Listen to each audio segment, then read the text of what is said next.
keenya addaan baafne hubannaa kaachuu keenya nutti miidhagsaa baroota keenya addaan baafne hubannaa karaa keenya baay'ee guddatu jenneetu abdannee utuun turine namoota hedduu dhabne ijoollee mootummaa gatamuun diidan bara keenya keessaa ta'ee baay'achaa jiraate.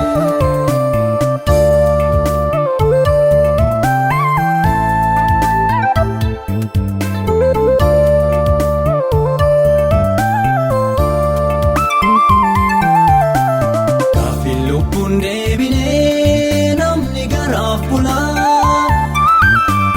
kakuun cabee dhiifamee hedduun du'aaf malaa. Yaadannoo afaan duwwaa gootota waltajjii qulqullummaan zeeroodha karaa ogummaas gujjee nutti miidhagsaa baroota keenya addaan baafne hubannaa kaachuu keenya nutti miidhagsaa baroota keenya addaan baafne hubannaa karaa keenya baay'ee guddatu jenneetu abdannee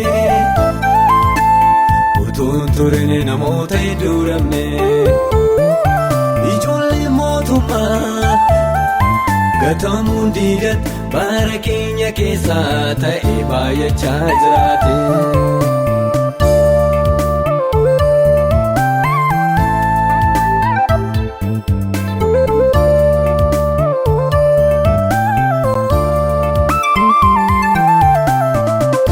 Lamaan beekamuu qabu keessaa falaa iddoo lachuu hoogganuu namni warra irra ilaalaa kan ittiin of deeggaruu wangeelaacha kasee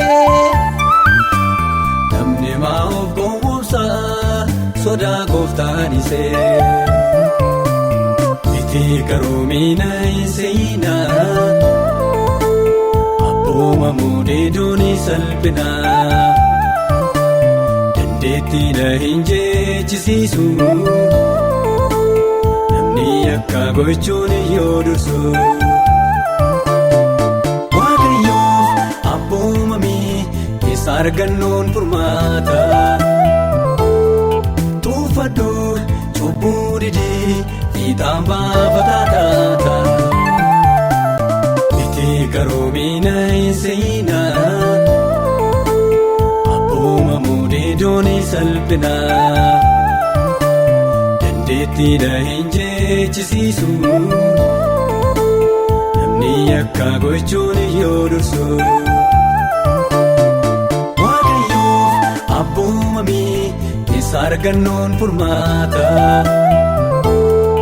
tuuffadhu cubbuu didee fiixaan baafataa taata.